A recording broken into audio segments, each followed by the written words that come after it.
Just a couple of things that I wanted to highlight under the consent agenda. It's all passed in one, but there's a few things on there that I wanted to touch on. Approving a contract with Paul Schaefer for legal criminal prosecution services. That's going to start in about a year when our current prosecutor, Attorney John Dimich, is going to be retiring.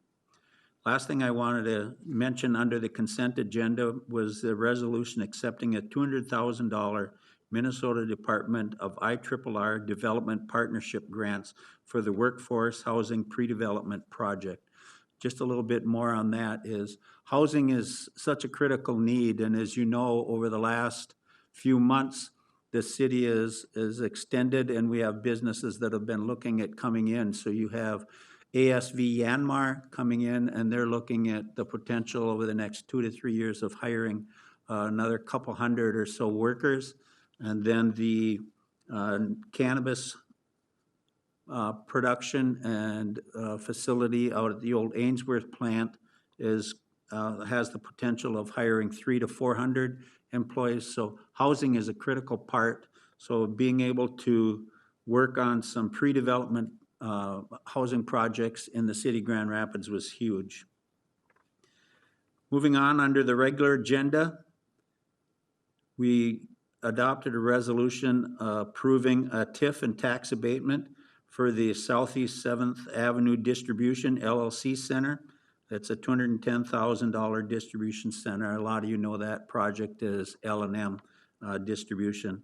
Under finance, Rebecca Kurtz was in this evening to talk about the award of general obligation street reconstruction bonds on the city side. So we were fortunate to get 4.33% interest approval on $2,220,000 of general obligation bonds, and it could become callable in 2023, 10 years out.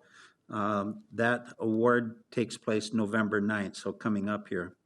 Also, a resolution awarding the sale of $4,575,000 general obligation utility revenue bonds series 2023B for the Public Utilities Commission as well. And that was at a 4.21% interest rate, callable as well in 2033.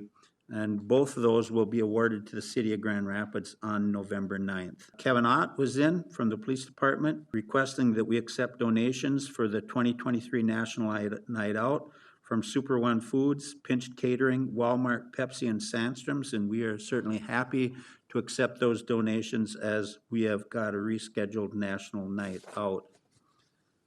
Then we filled some boards and commissions. This evening there was one open position on the golf board that's being filled or will be filled by Roger Mischke. The Planning Commission will be filled by Amanda Lampa, and the Human Rights Commission will be filled by Ron Grossman. And with that, that concluded the council meeting for the City of Grand Rapids for Monday.